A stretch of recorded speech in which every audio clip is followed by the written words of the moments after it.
मुस्लिम सिख ईसाई सारे नर हैं एक समान, एक प्रभु का नाम उचारें।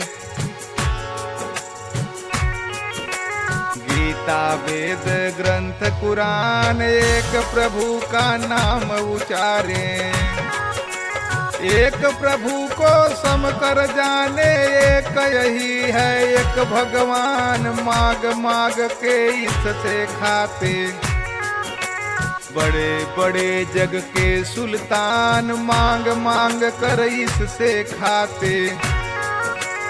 एक ही जग का सिरजनहारा सबको नाच नचाता है, पुतले भीतर प्राण फूंक कर खेल यह खूब रचाता है, पुतले भीतर प्राण फूंक कर।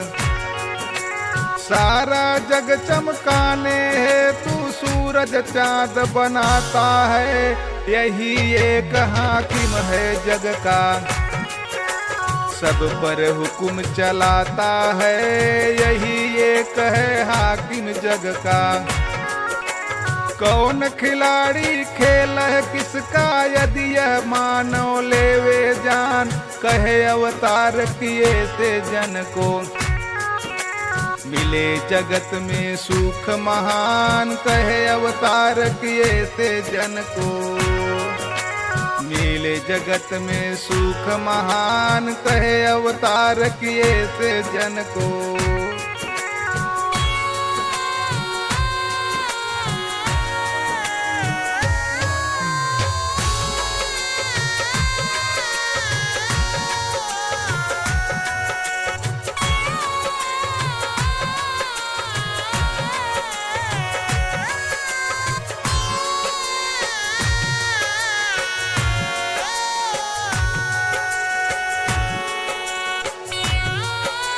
भले झोपड़ी घास फूस की जिसमें गुरुमुख वास करे, गुरुमुख का हर बोल है सुंदर।